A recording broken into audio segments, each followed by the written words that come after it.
Welcome to Crafting Your Next Move.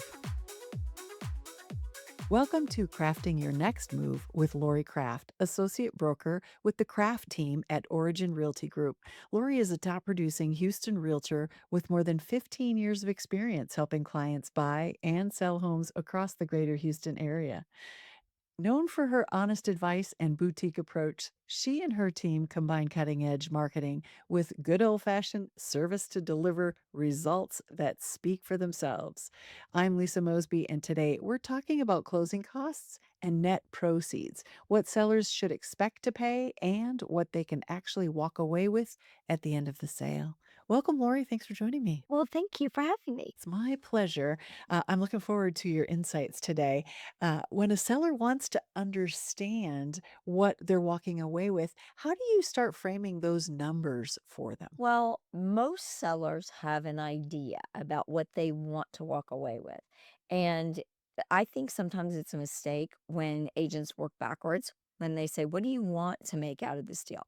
Because the reality is, what you want is not necessarily what the market will bear. And so the first step is trying to figure out what their needs are, where they are in the process, why they want those numbers. So I always do say, "What are you thinking? What was in your head?"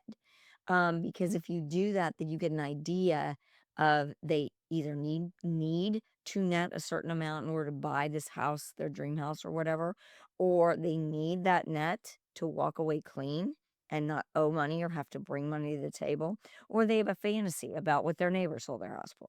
So it helps to kind of just digest that with them and then work through the process that way.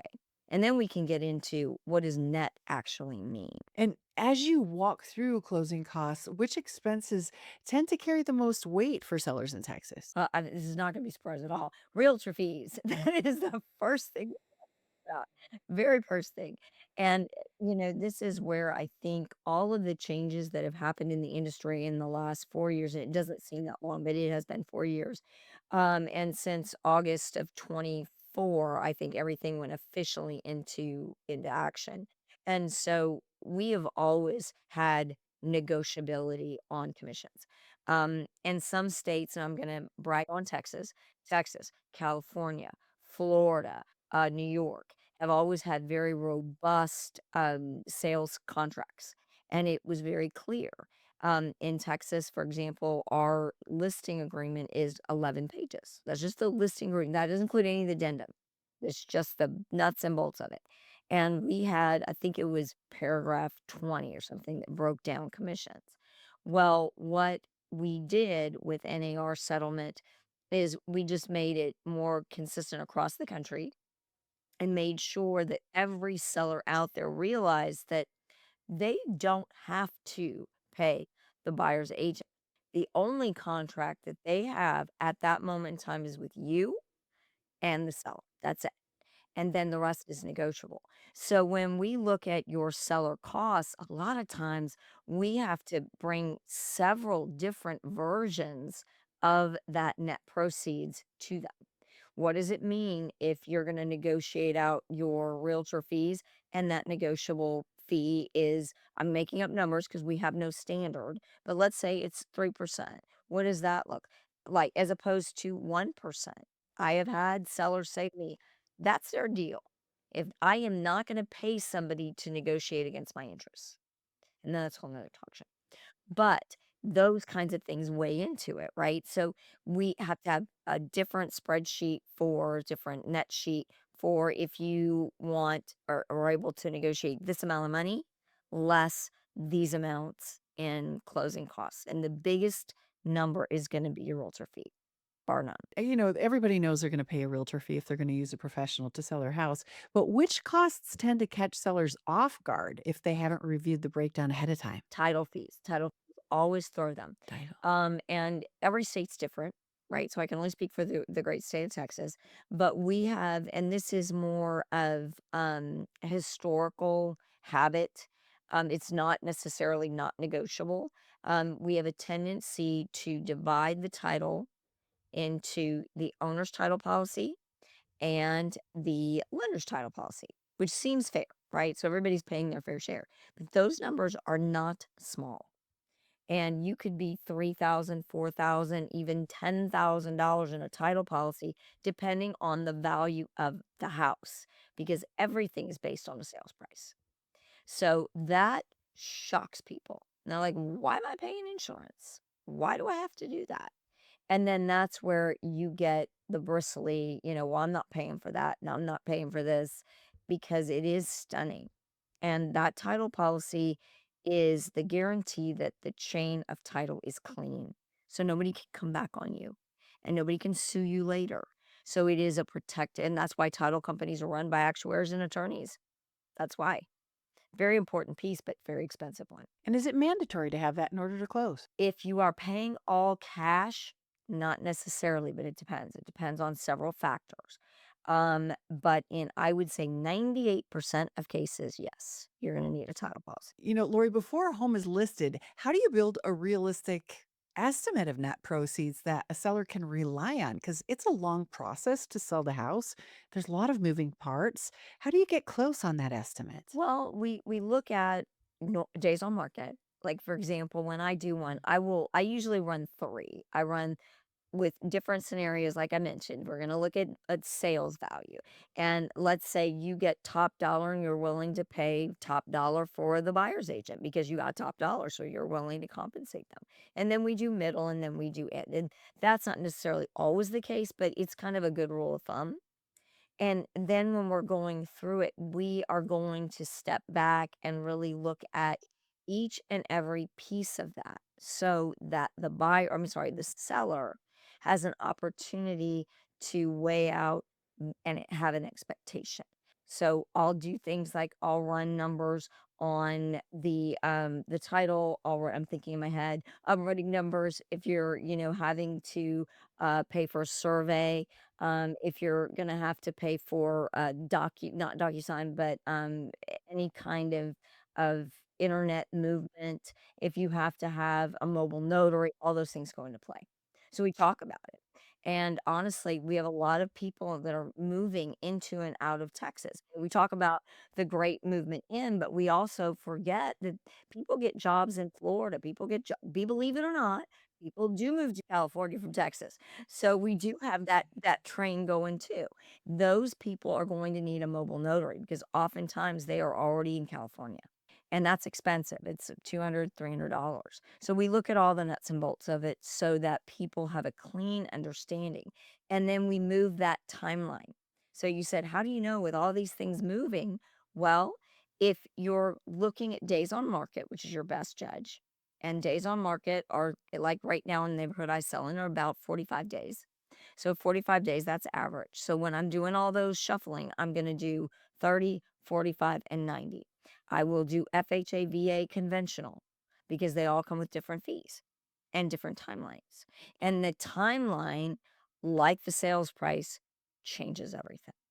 So you have to know, how much are you going to be putting toward taxes, because you do have to pay your share of taxes. How much of that HOA fee are you going to have to pay? And if you're in Houston, you got an HOA, I promise you. So those kinds of things are really critical and important to consider. The date that you close, things are prorated, the price shifts. When the final numbers shift between the listing and the closing, what tends to be driving that change? Is it just price? Normal, but as I said, everything's based on your price, right? So price is the bigger driver, but date has an impact as well, because your taxes are based on the day you close. HOA fees are based on the day you close. Prorations, if you have them, based on the day you close. All of those things are impacted by that date. So I would say those are your two biggest drivers: your dollar value, and or whatever you're closing, at whatever that number might be, and then the date you close. And I know concessions and credits can adjust the bottom line. How do you evaluate those during negotiations? First, when I talk to sellers, I have a number in my head because I know I've been in this business a long time and I've sold a lot in Houston. So I know different neighborhoods, different ages of houses. I also, this is what it's going to cost to replace an AC. I ask them ahead of time, how old is yours? In the back of my head, I'm going, well, we're going to be given a credit for that. I know about water heat. I know all those things. And I also know the things that come up more commonly in those neighborhoods. So when I'm doing that assessment, I prepare them. And I say, I would budget, given what I know about your condition, since you don't have the money up front to fix all these things, and I wouldn't necessarily advise that. Let's kind of back that out, knowing you're probably going to have to negotiate this. So let's just put that in there. And that way it gives them a more realistic picture of what they're looking at the end of the day. And you mentioned that there's no standard for commission, but and commissions are negotiable. Is that something that's negotiated at the list time of the listing or at the time of the purchase agreement presentation? Here's what I'm going to tell you, it's negotiable at any point in time. My fee is my fee, right? And that is not to say that we haven't gotten into a situation where, and I have done this, and nobody come back on me for this, but I've got a seller that is in distress. And I really am a firm believer in you give to the community and the community gives back. So if I've got a distressed seller and this is the only offer they're going to get and it is their best chance to close, I had one like this. And I've already, negotiated out my fee, but I know that my fee is going to keep them from being able to walk away clean and they don't have money to bring to the table. I'm going to negotiate my fee. And I can do that. And we can always negotiate that buyer fee. That's the thing people don't really understand is that's what one of the beauties of really bringing this to the forefront for the public is let's say that buyer comes up, not a lie, not uncommon, with $25,000 they want in concessions. They say, we need this. You're, as the seller, you can come back and say, you know what, we'll give you this, but we're not paying your buyer's agent. So you make a deal with your buyer's agent, or I'm only going to pay your buyer's agent X. And then that buyer's agent has to go to their client and determine, is it worth it for me to blow up the deal and then start all over with this buyer looking for another property? Or am I going to concede some of my commission to get this thing to the closing table? So always, So it's usually a negotiating point. Yeah, often. always. Lori, can you share an example where understanding the numbers early helped a seller make a stronger decision? Yeah, actually, I've had a couple. And when I talk about those that are in distress, here's a really good one that's new, a new one. So I had a client, two clients, and they bought a house. It was one of those deals where I just grit my teeth because we'd gone and looked at all these homes, and they went to a builder in a neighborhood that we had not even looked at and I would not have recommended to them because brand spanking new. We don't know what's going to happen with that neighborhood. They had had like two houses on ground. They were in love with this house. So they went to the builder and they said, we're not going forward unless Lori Kraft is my realtor. And they agreed. They said, that's fine. Put her down. That's fine. And then they signed the contract and they tell me about it afterward. And I'm like, you paid way too much for this house in this neighborhood. So they're already in way over. So a year later, they've been in a year. They bought in 22, 23, maybe 23. Bought in 23. So it's still pretty dicey high of the market, high end. So they call me in 24 and say, we can't live with each other. We're getting divorced. We want to sell the house. And I'm like, no, no, you don't want to sell the house. Please tell me you're not selling the house. And I'm thinking, plus I love them. And I'm like, I don't want you, let's rethink this. Let's go to counseling. Let's do some stuff. So they did it for another year or so. Beginning of 26, she calls me and she said, I'm done. I cannot do this anymore. I am miserable. So I said, okay, let's look at our numbers. It's looking really close, but you might be able to walk away break even. And this is what we're going to have to do. And I'm going to discount, try to help you out. And you're not going to be able to pay a full fee to the buyer, which may hurt you. So let's just be aware of that. This was a very high end home, very expensive. And then she said, well, we're hoping to get a lot more. And I'm like, help me understand what's going on there. And she said, well, we decided to put in a pool, an outdoor kitchen, a covered patio, a fire pit, and almost $200,000 worth of. And I'm like, so we have put it to the highest I think we could possibly ask for. But we went through all the numbers. I went through all the scenarios. Fortunately, they had put a ton of money down, so they're not going to have to bring money to the table to get out. But they're going to lose a ton of money. So right up front, I warned them. I said, this is best case scenario. We are likely looking at a series of drops because you're competing with brand new construction and you're the highest price home in the market. So we got problems right here in River City. And they both said, we understand. So I had a conversation with them just this morning, and they said, let's get through the weekend and we will look at a price drop. So they're not panicking about it because they already knew. Yeah, I have another scenario for you. Let's walk through another situation. As closing approaches, how do you walk sellers through the final statement so everything lines up with what they were expecting? Because that HUD statement is big, and if you haven't sold a lot of homes, very intimidating. How do you handle that for your buyers and sellers? Well, first of all, a lot of us that have been in the business for a long time have favored title companies because we Mm. like title companies that are easy to work with, that are very clear in their instructions. And then when you're feeding them a lot, they take care of you, right? So they're going to get you information. The thing that can mess up your ability to get a hold of that HUD is the lender. So if you're representing a seller and the lender doesn't get their docs to them until the last minute, they are doing all their adjustments last minute. So you may not get that final HUD until the day before the morning of the closing. Yeah. That is very frustrating. So what I do is I have the title company send it to me for review. We cannot see the other side. We only see our side. So we look at what those expenses are. I do my best to try to make sure that the taxes match because that's usually if there's an error, it's going to be on tax. I try to check that. And then at that point, if I feel like everything's okay, and let me tell you, very often they will automatically give the whole percentage to both agents, and I do see both sides of that because it comes out as seller, right? Seller paying for it. Yeah. So then I have to go back and say, no, no, no, no. Remember, I sent you that amendment. We negotiated this. And then they'll correct it. So I want to try to make sure it's as clean as possible before I send it to my sellers and let them review it.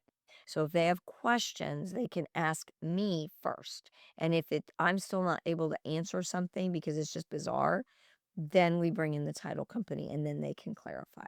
So by the time they sit down at that table, I almost every time they're like, yeah, yeah, yeah. Let me just sign. I already looked at this. I already know. And I always have to call them back and say, no, you need to review it because we want to make sure it matches what you saw. I want to thank you for your time today. This has been really enlightening and joyful. Your energy and your enthusiasm and your vibrance for your clients and for your industry is it's always uplifting. So thank you so much for sharing time with me. I always appreciate it. Oh, well, thank you so much. That just made my day. I appreciate it. That's it for today's episode of Crafting Your Next Move. If you're thinking about selling in Cypress, Tomball, or anywhere in the greater Houston area, visit craftrealtyteam.com to learn more or connect directly with Lori's team. And don't forget to like, subscribe to the show, and leave us a review. We'll see you next time. Thanks for watching. Be sure to hit that like and subscribe button and leave us a review in the comments.